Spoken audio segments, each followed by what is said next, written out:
The ongoing and escalating dispute between two political titans. One is Arizona's senior senator, the other is the President of the United States. What do those of us on the sidelines make of McCain v. Trump? Those who were wealthy enough to have a doctor to say, hey, you got a bone spur or Medal of Honor.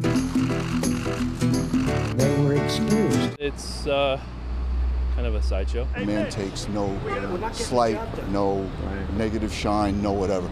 If he starts acting presidential, it wouldn't be bad. I was terribly disappointed when Trump went after McCain during the primaries. He's a war hero because he was captured.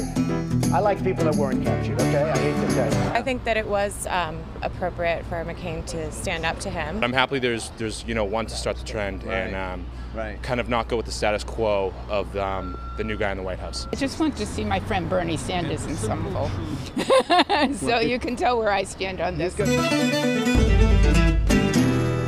Welcome back to the OTR Political Roundtable this morning. Democrat Marianne Marsh is with us, Republican strategist Jenny Buckingham with us. Ladies, thanks for joining us, and let's launch. So how badly damaged is the Republican Party with four of their highest profile stars ultimately slamming the president, Marianne? Well, the news isn't going to get better for Trump. So those who have already criticized them are going to be in good stead. The problem is no one's following them right now, even though they have ample opportunity to criticize them. So when the Mueller investigation comes out and the report's there and they Johnny-come-lately criticize them, they will be hurt politically for it. Not a lot of damage so far? I don't think so. I mean, McCain's being McCain. That doesn't surprise anyone. Senator Flake and Senator Corker, they were going to lose their primaries because they had turned against Trump, and Trump's base did not like that. So in a way, it kind of strengthens him in a very odd And George W. Bush is not in office anymore. So you're right. It's those who don't have much to lose are willing to launch the shots. Is that what you're saying? Well, that and that they're launching the shots too late, and they're launching them because the Trump voters are against them, and they had no choice, really. They were kind of forced out of office. But they're ahead of the curve. I mean, at least they're condemning him now with good reason. The fact that no one else is following them, they own Trump. They own him no matter what happens going forward. Let's talk about the dossier. Jenny, let me start with you. How much trouble is the DNC and how much trouble is Hillary Clinton in? Well, we'll find out legally whether that's a problem, but it is a political boon for President Trump that it has come out that ultimately the Clinton campaign and the DNC were involved, because it becomes a witch hunt, which is how Bill Clinton was able to turn the tables back in the 90s when everyone was out to get him. He turned it into a political witch hunt, and that helped him tremendously, and that's what's going to happen here. Marianne, your read. The only thing that matters here is whether the dossier is true. And we're about to find out if it is, because it is the roadmap to Trump's relationships with Russia and everything that went on to undermine the election. That's what matters here. What is laughable, and one last thing, Republicans started that dossier, okay? Republicans are the ones who paid for it first and foremost. So what is laughable is all the faux outrage over Hillary Clinton and the DNC by people who are willing to report on those stolen emails all day long, accept Donald Trump's daily lies, his ties to Russia and everything else. But oh my God, this is terrible. Oppo research done by everybody. So it's collusion when the Trump campaign is allegedly talking to foreign agents, but it's not collusion when the Clinton campaign is buying information from a foreign agent. It doesn't make sense. That's it doesn't not how add that up. worked. That's not how that happened.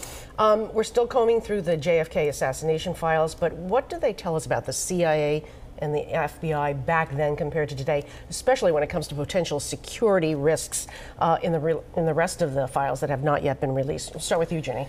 Well, the first thing it told me is that hindsight's not a new concept. So they knew a lot about Lee Harvey Oswald before the assassination, and unfortunately didn't put the pieces together. That still happens today. They probably didn't talk to each other much back then either, and they unfortunately probably don't talk to each other enough today. Marianne? Jenny's right. I mean, if we don't learn from history, we're condemned to repeat it. So when you hear these things, I mean, in every incident, whether it's the Kennedy assassination, 9/11, Russia hacking into the election, plenty of evidence, plenty of knowledge, but no one wanted to believe it, nobody acted on it, and three of the most cataclysmic events in our history. So that's why we need to know more about all these things, and that's why we need to know more about Niger and Las Vegas as well. Well, to the Kennedy point, let's dig into the fact that should we know about it? It was just like so many years ago. Should all the information just be put on the table and here it is? You can go ahead and read whatever you want. And do you think it will be? Do you think eventually it all will be? I hope it will be, and I think it will be. I was in Dealey Plaza a couple years ago, and some of those conspiracy theorists came right up to me. Right. And you know, these things need to be put to rest. I'm not sure they will be, though. Yeah. I mean, look, it's a terrible chapter in our history, but again, who wants to go through that again? And we Yeah. need to know and learn everything Yeah. about it, even if it's painful. Well, on all these and given matters. time, you know, the people who lived it are passing away just because of the amount of time that's going through. And it's a lesson in history. We have to make sure we understand what the result was. All right, let's talk about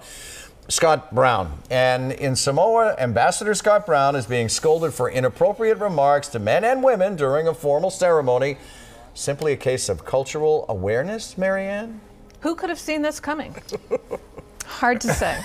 Do you hear cynicism in Yeah, her voice? no. Do you hear a little cynicism Look, in I her mean, voice? it takes a lot to get in trouble in the Trump administration, and yet he managed to do it in Samoa. And the New Zealand press is dogged. They're following him around with cameras, just like Wu used to do here in Massachusetts and New Hampshire. And he had the same reaction to New Zealand press as he did to Wu. But times have changed, and we've just gone through the Harvey Weinstein scandal. Look what's happened with everybody else since then.